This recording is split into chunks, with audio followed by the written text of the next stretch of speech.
Assalamualaikum warahmatullahi wabarakatuh. Salam sejahtera untuk kita semua. Halo Sobat Harian semuanya, pada kesempatan kali ini saya akan membagikan tips dan trik soal SKD. Pada soal SKD tentunya ini soal TUJPNS. Nah, pada materi yang akan kita bahas yaitu materi barisan dan deret. Barangkali video ini bisa menjadikan alternatif atau bahan belajar dari teman-teman sekalian yang mau mengikuti seleksi CPNS maupun seleksi P3K.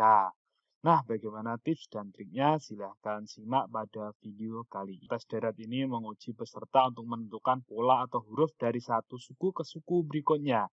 Selayaknya dapat mengimajinasi berbagai kemungkinan pola yang tepat.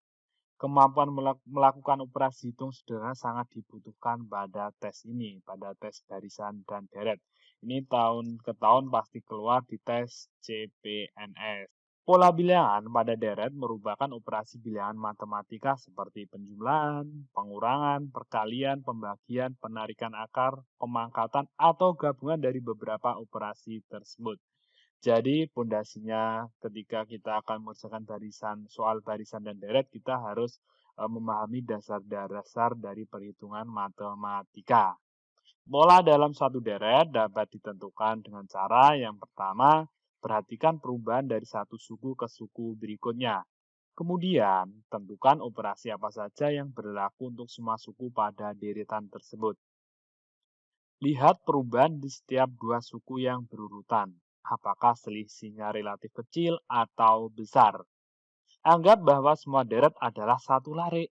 Jika tidak ditemukan hubungan, periksa dengan dua larik, periksa dengan tiga larik maupun empat larik, dan seterusnya.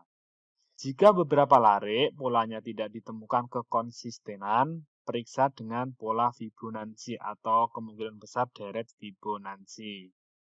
Jangan abaikan satu angka pun dalam deretan karena semua suku harus diperhitungkan. Jenis deret, ini kita akan pelajari yaitu jenis-jenis deret. Yang pertama itu ada satu deret. Jenis deret untuk satu deret ini yaitu pola bilangan satu deret merupakan sebuah deretan angka atau huruf dengan pola yang dapat ditentukan oleh operasi aljabar antar suku dengan suku berikutnya. Kalau dua deret itu yaitu pola bilangan yang merupakan sebuah deretan angka maupun huruf yang ditandai dengan tidak ada hubungan antara satu suku dengan suku yang lainnya. Tipe deret itu yang pertama ada larik. Larik sendiri itu nanti ada 4, yaitu yang pertama itu satu larik. Untuk satu larik itu pengertiannya yaitu sebuah deret yang memiliki satu pola dan hubungan antar sukunya dapat ditentukan dengan mudah karena hanya satu pola atau terdapat satu pola saja. Yang kedua ada dua larik. Deret yang memiliki dua pola berbeda karena dibagi menjadi dua larik atau dua subderet. Pola larik pertama pada suku ganjil dan pola kedua pada suku genap. Nah, untuk yang ketiga yaitu ada tiga larik. Untuk pengertiannya itu deretan yang dibedakan menjadi tiga larik dengan pola yang masing-masing berbeda. Pola di setiap lariknya yaitu suku larik pertama, misal untuk tiga larik berarti ada U1, U4, U7, dan U10. Itu nanti untuk polanya itu secara berurutan 3-3. Untuk larik kedua misalnya ada U2, U5, U8, dan U11 dan seterusnya. Larik 3 berarti ada U3, U6, U9, dan U12, lalu ada U15 dan seterusnya. Kita masuk ke 4 atau 4 larik. Untuk 4 larik yaitu deretan yang dibedakan menjadi 4 larik dengan pola yang masing-masing berbeda. Pola di setiap lariknya yaitu kita contohkan untuk larik pertama berarti ada U1, suku berikutnya ada U5, suku berikutnya ada U9 dan U13 dan seterusnya. Untuk larik kedua, suatu misal ada U2, U6, U10, U14 dan seterusnya. Untuk tipe deret berikutnya yaitu ada tingkat. Nah, untuk tingkat ini bagaimana? Tingkat merupakan tipe deret dengan ciri memiliki pola bilangan pada pola yang pertama telah ditentukan dan pada pola berikutnya atau disebut tingkat deretan memiliki pola bilangan yang teratur. Kalau tingkat itu ciri-cirinya yaitu pola bilangannya teratur, memiliki keteraturan. Yang kedua ada deret Fibonacci. Nah, deret Fibonacci itu apa toh? Tipe deret dengan ciri pada suku berikutnya merupakan penjumlahan dua suku sebelumnya dengan dua suku pertama merupakan nilai awal. Misal contohnya 2, 3, 5, 8, 13, 21, dan seterusnya. Nah, bagaimana untuk tips dan trik mengerjakan soal TU barisan dan deret? Kita simak untuk tipsnya biar kalian bisa lolos untuk mengikuti tes CPNS maupun P3K. Yang pertama, yaitu yang harus diperhatikan, yaitu perhatikan deret angka tersebut memiliki satu lari atau lebih, dengan mengamati perubahan dari satu bilangan ke bilangan berikutnya.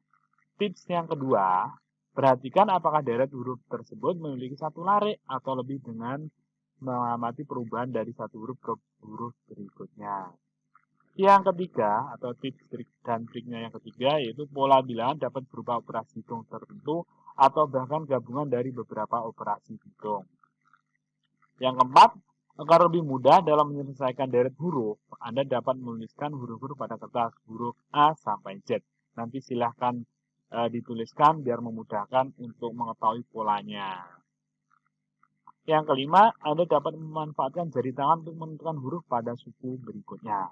Yang keenam, jika bilangan atau huruf yang dicari terletak di tengah-tengah, perhatikan pola di sebelah kiri dan kanannya. Jangan sampai mengabaikan salah satu bagian karena Anda akan terjebak dengan pola bilangan maupun huruf tersebut.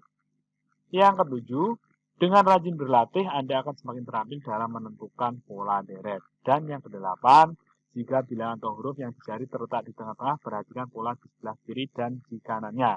Jangan sampai mengabaikan salah satu bagian karena Anda akan terjebak atau terbuai di dalamnya. Seperti kamu terbuai dalam hatinya si dia. Iya, itulah tips dan trik mengerjakan soal TU pada materi barisan dan deret. Nanti untuk contoh soalnya akan kami bagikan pada video berikutnya. Nanti untuk link contoh soalnya akan saya berikan di deskripsi. Oke, terima kasih kalian sudah menyimak tips dan trik mengerjakan soal TU pada materi barisan dan deret. Semoga kalian bisa memecahkan soal dan bisa lolos menjadi CPNS di tahun ini maupun P3K. Oke, sampai ketemu di video berikutnya. Mohon maaf kalau ada salah kata dan salah ucap. Saya Rizkan. Wabillahi taufiq walhidayah. Wassalamualaikum warahmatullahi wabarakatuh. Sampai jumpa di video yang lainnya.